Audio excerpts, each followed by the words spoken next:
नमस्कार, सुस्वागतम, वेलकम, अभिनंदन। आप सभी का स्वागत है 5 मिनट स्टोरीज पर। आज की कहानी एक सेठ की कहानी। एक सेठ जो भगवान को तो नहीं मानता था, नास्तिक था, लेकिन दयावान था, बड़े धर्म कर्म के काम करता था, पूजा पाठ करता था और लोगों की मदद करता था। मतलब वो बिलीव करता था कर्मास पर। एक बार उसे जो है डॉक्टरों ने बताया कि उसे कैंसर हो गया है और वो बड़ा उदास रहा, परेशान रहा। लेकिन डॉक्टरों ने इतना भी कहा कि फर्स्ट स्टेज कैंसर है, डरने की ज़रूरत नहीं है, आप ठीक हो सकते हैं और हम आपको जल्दी ही ठीक कर लेंगे। बोला ठीक है। वो घर आ गया, लेकिन ये बात उसको पूरी रात कचोड़ती रही। वो परेशान हो गया, अपने घर से टहलने के लिए बाहर निकल गया। टहलता टहलता शहर से बाहर निकल गया और आगे चला गया और आगे चला गया। थक गया। जब वो बेहद ज़्यादा थक गया, घबरा कर उसने क्या किया कि वो एक चबूतरे पर जाकर बैठ गया। उसने थोड़ी राहत की सांस ली। करीबन रात के 2-3 बज रहे थे। वो थक चुका था, लेकिन चबूतरे पर लंबी वॉक करने के बाद उसे बैठकर बड़ा अच्छा लग रहा था। सो वो वहाँ बैठ गया और बैठने के बाद उसे सडन किसी के रोने की आवाज़ आई। वो उस आवाज़ के पीछे पीछे चलने लगा कि कौन रो रहा है, कहाँ रो रहा है, मुझे देखना चाहिए। तो उसने देखा कि कहीं दूर एक बोरी लेकर एक औरत भगवान के सामने बैठ के रो रही है। उसने थोड़ा सा झाँका खिड़की में से, फिर उसने बोला कहीं कोई गलत ना समझे, मुझे यहाँ से चले जाना चाहिए।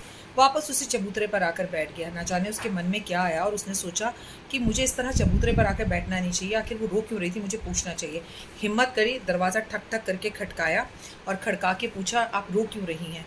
तो उसने एक तरफ इशारा कर कर कहा, ये जो मेरी बच्ची है ये बहुत ज़्यादा बीमार है और बीमारी मेरे हस्बैंड नहीं है और बीमारी की वजह से मैं रो रही हूँ कि इसको मैं इलाज नहीं कर पा रही। तो उसने बोला आप किसी से पैसे मांग लो। तो बोला मैंने सबसे पैसे मांग कर देख ली, रिश्तेदारी सबसे, अपने सास ससुर से कोई पैसे नहीं दे रहा। लेकिन कल यहाँ एक संत आए और उन संत ने मुझे बोला कि तुम सुबह आधी रात्रि में उठना और उठकर भगवान के सामने बैठ के रोना और कोने में बैठ जाना। भगवान तुम्हारी विनती ज़रूर सुनेंगे। तो भगवान के आगे ही रो रही हूँ अगर उसने मेरी सुननी है। तो ये जो सेठ था, इसे दया आ गई। सेठ ने तुरंत एम्बुलेंस को कॉल किया। कॉल कर कर उस बच्ची को हॉस्पिटल में एडमिट कराया। डॉक्टर ने कहा 15 लाख का खर्चा आएगा। उसने कहा मैं सारा खर्चा दूंगा, आप इसका इलाज कराओ।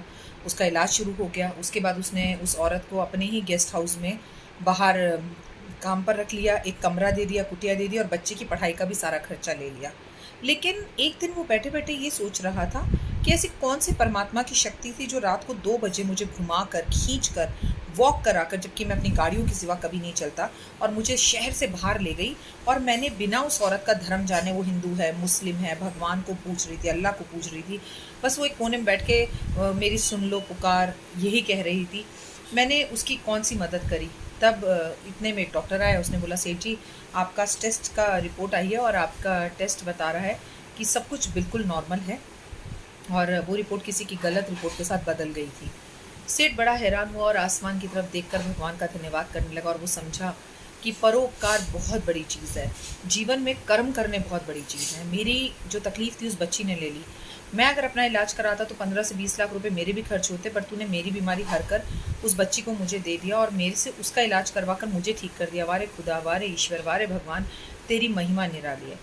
ईश्वर भी आपकी ज़िंदगी में कब कौन से चमत्कार कर दे, कब किसकी रिपोर्ट किसके साथ बदल दे, क्योंकि उसने आपके हाथ से कुछ पुण्य का काम कराना होगा।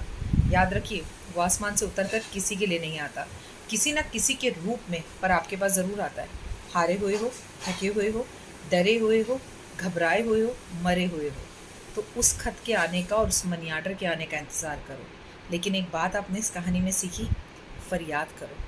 वो भगवान से सुबह उठकर मन्नत मांग रही थी, भगवान के आगे दुहाई दे रही थी, उसके आगे हाजिरी लगा रही थी। बस आप भी लगाते रहिए, पता नहीं कौन सा मनी आर्डर और कौन सा सेठ कब आपके घर का दरवाज़ा ठक ठक कर दे। फिलहाल दीजिए इजाज़त और कमेंट्स में जय माता दी ज़रूर लिखिएगा।